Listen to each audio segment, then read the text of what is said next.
Fala galera, vamos ver o vídeo dessa neuroanatomista. O nome dela é Bolte Taylor. Não tenho certeza como é que se pronuncia. Começando com uma propagandazinha aí de graça, porque a Autodesk não está me patrocinando. Mas vamos embora. Peço que fique até o final, porque esse vídeo é sinistro e essa mulher é pica da galáxia, tá? Só isso. Vambora.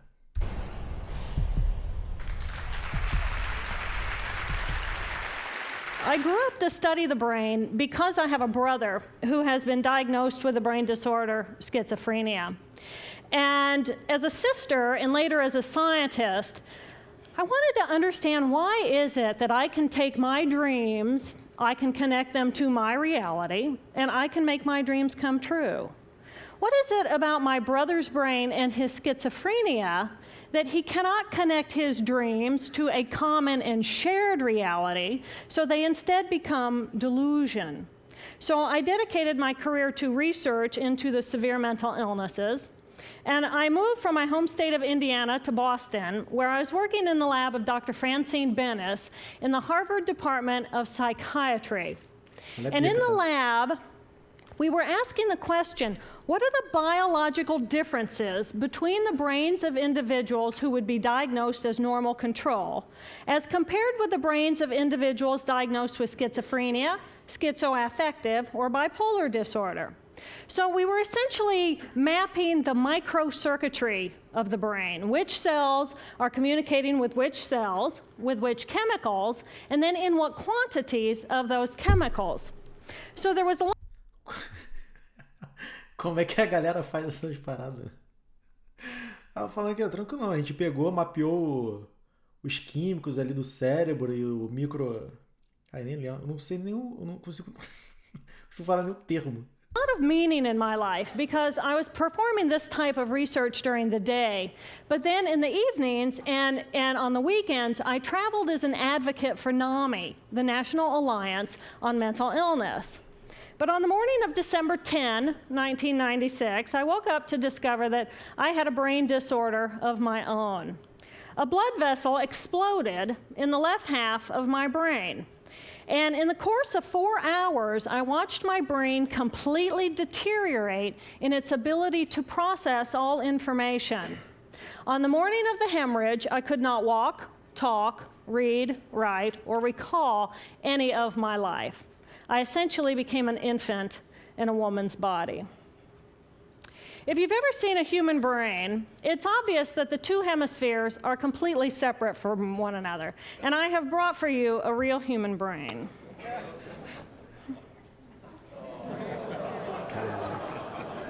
Thank you. Que doideira, né, maluco? So this is a real human brain. This is the front of the brain, the back of the brain with the spinal cord hanging down. And this is how it would be positioned inside of my head. And when you look at the brain, it's obvious that the two cerebral cortices are completely separate from one another. A gente é essa parada aí, tá? Quando a gente fala, ó, o que tá falando agora é esse negócio aí. For those of you who understand computers, our right hemisphere functions like a parallel processor, while our left hemisphere functions like a serial processor. The two hemispheres do communicate with one another through the corpus callosum, which is made up of some 300 million axonal fibers. But other than that, the two hemispheres are completely separate. Because they process information differently, each of our hemispheres think about different things, they care about different things, and dare I say, they have very different personalities. Isso é muito doido, né? Excuse me. Thank you. It's been a joy. Our right human hemisphere is all about this present moment. It's all about right here, right now. Our right hemisphere, it thinks in pictures, and it learns kinesthetically through the movement of our bodies. Information in the form of energy streams in simultaneously through all of our sensory systems, and then it explodes into this enormous collage of what this present moment looks like, what this present moment smells like and tastes like, what it feels like, and what it sounds like. I am an energy being connected to the energy all around me through the consciousness of my right hemisphere. We are energy beings connected to one another through the consciousness of our right hemispheres as one human family. And right here, right now, we are brothers and sisters on this planet, here to make the world a better place. And in this moment, we are perfect, we are whole, and we are beautiful.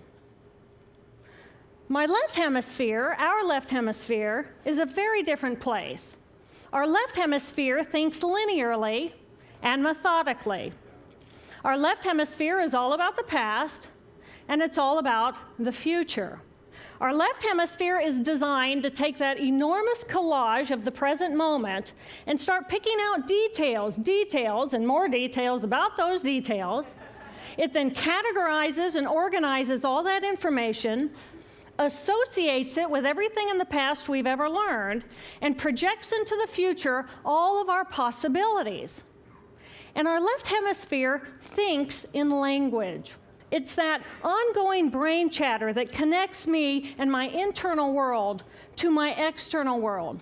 It's that little voice that says to me, hey, you got to remember to pick up bananas on your way home. I need them in the morning.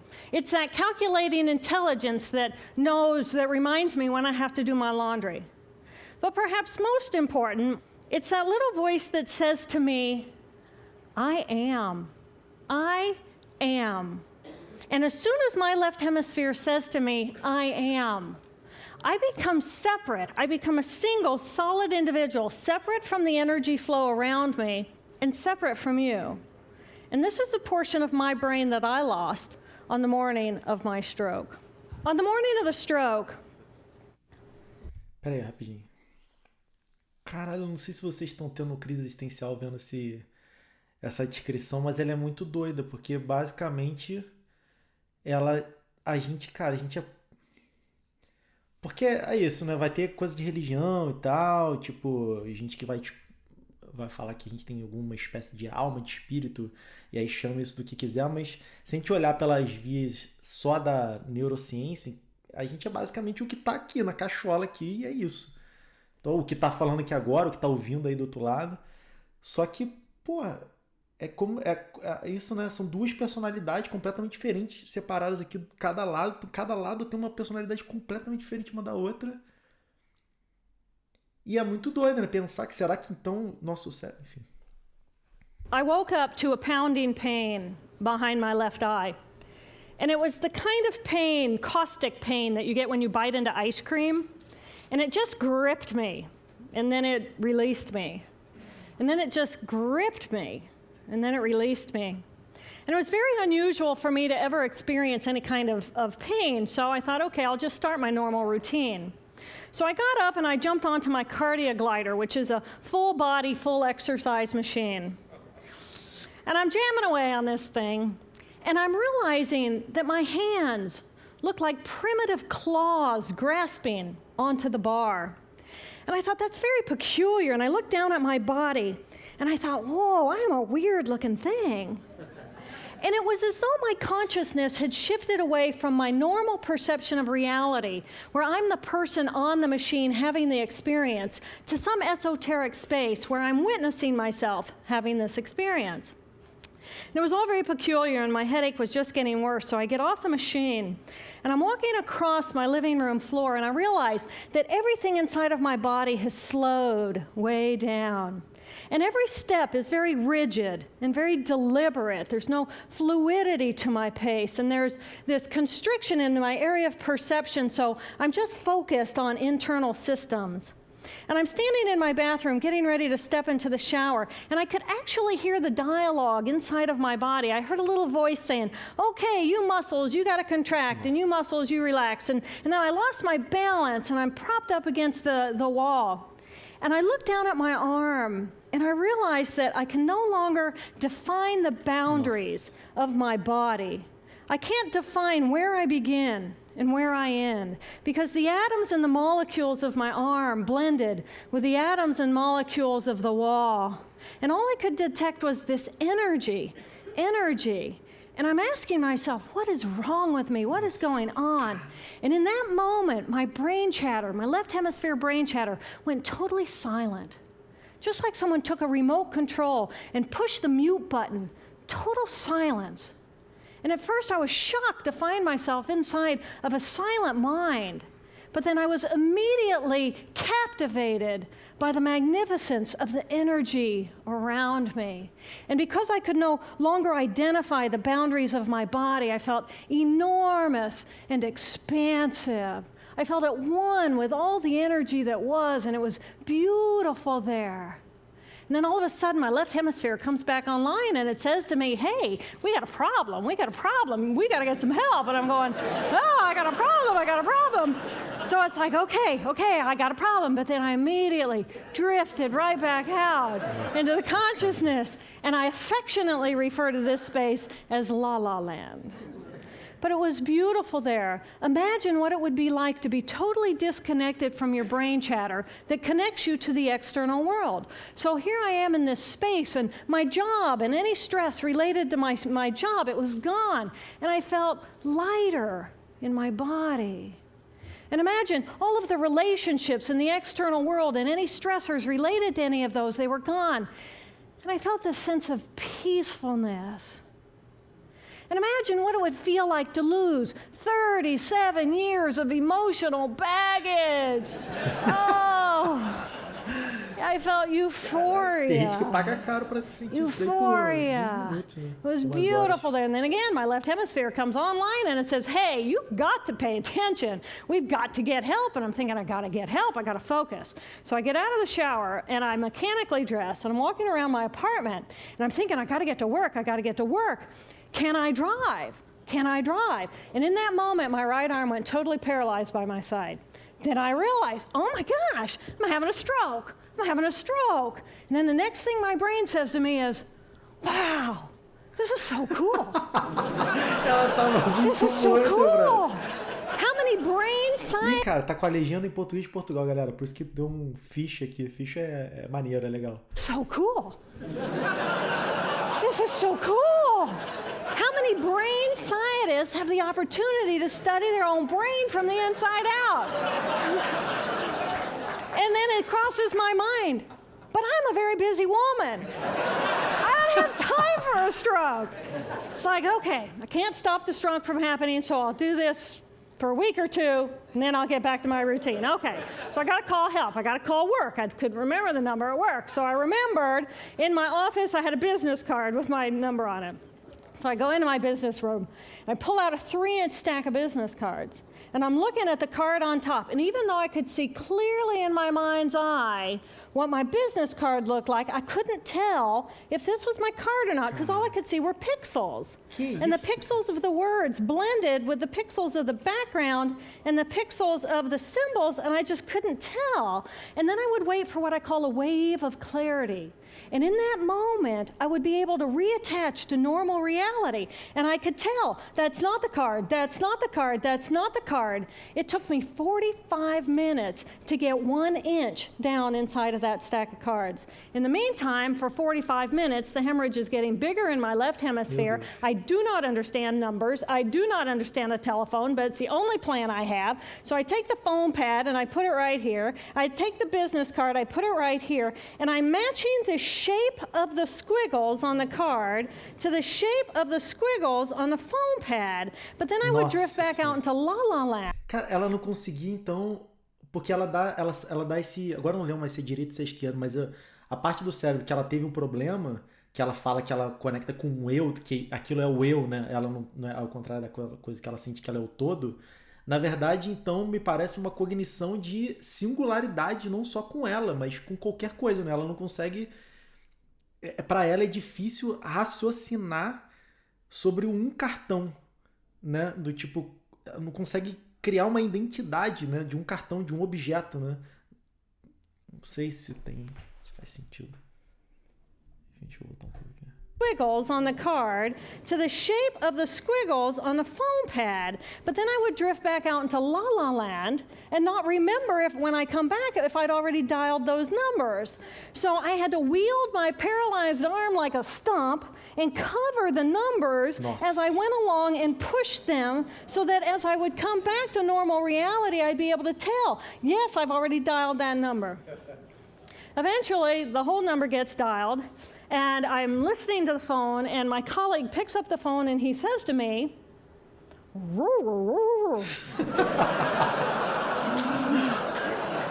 I think to myself, oh my gosh, he sounds like a golden retriever.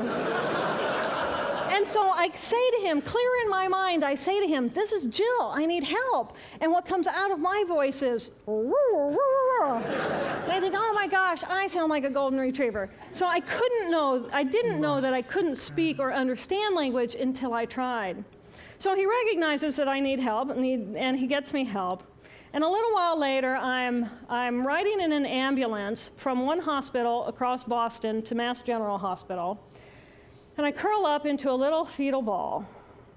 And just like a balloon, with the last bit of air just right out of the balloon, I just felt my energy lift, and I felt my spirit surrender. And in that moment, I knew that I was no longer the choreographer of my life, and either the doctors rescue my body and give me a second chance at life, or this was perhaps my moment of transition. Olha.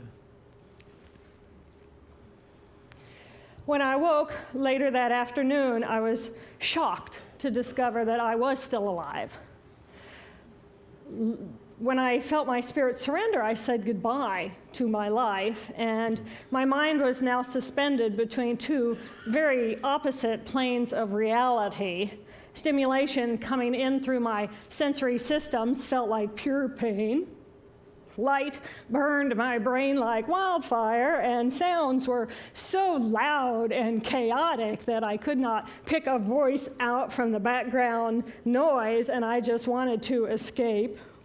Because I could not identify the position of my body in space, I felt enormous and expansive, like a genie just liberated from her bottle. Tô arrepiado.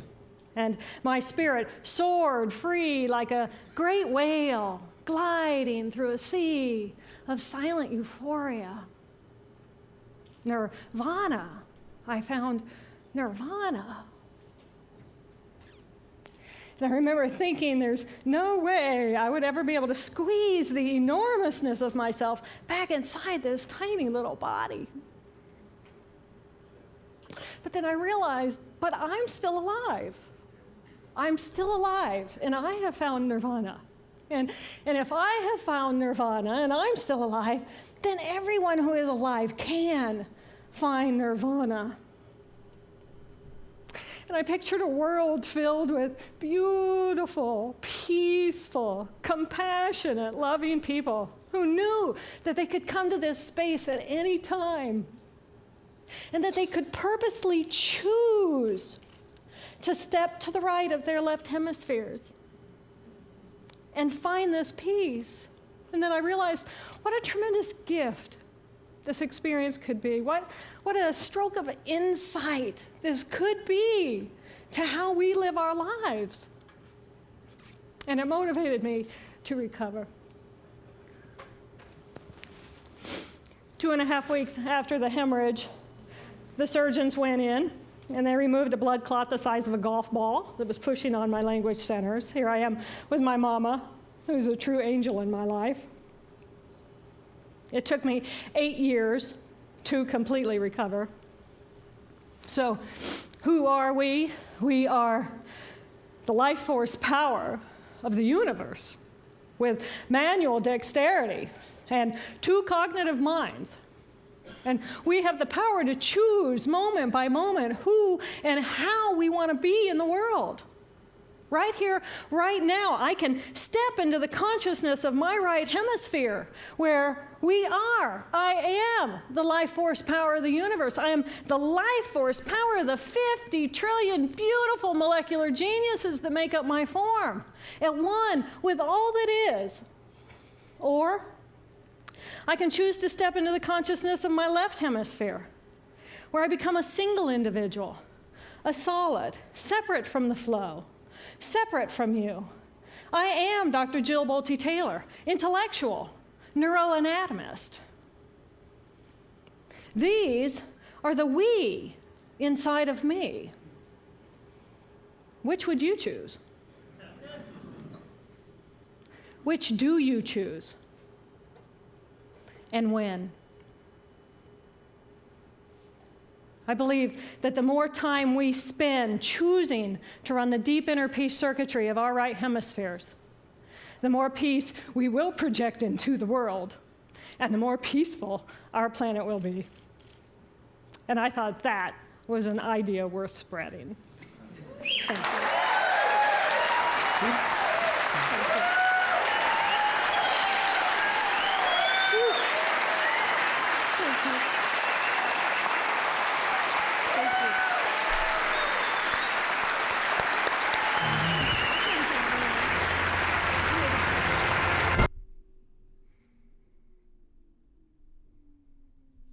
Caralho, maluco.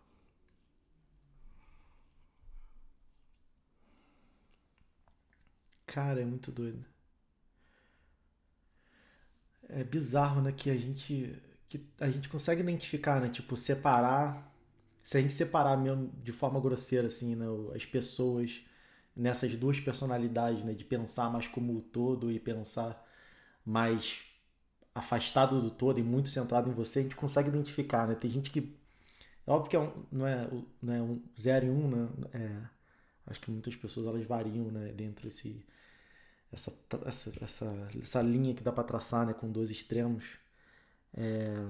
Mas é muito, eu acho que uma parte impactante, sei lá qual que é a parte mais impactante disso daí, mas uma parte impactante para mim é pensar que essas duas forças estão na gente, ou somos a gente, e que de alguma forma talvez a gente possa exercitar estar em uma ou em outra. Eu acho que salvo, né, exceções, né, com pessoas que têm qualquer que seja o tipo de condição cerebral, né, mental, e às vezes por uso de remédio, que você acaba dependendo, você fica limitado, mas eu acho que de forma geral dá para pensar nisso, que às vezes até em momentos da nossa vida a gente consegue tentar, né, tipo, dá, porque tá lá, o mecanismo tá lá, né, o cérebro, de forma geral, ele é igual, né, para todo mundo, então o mecanismo tá lá.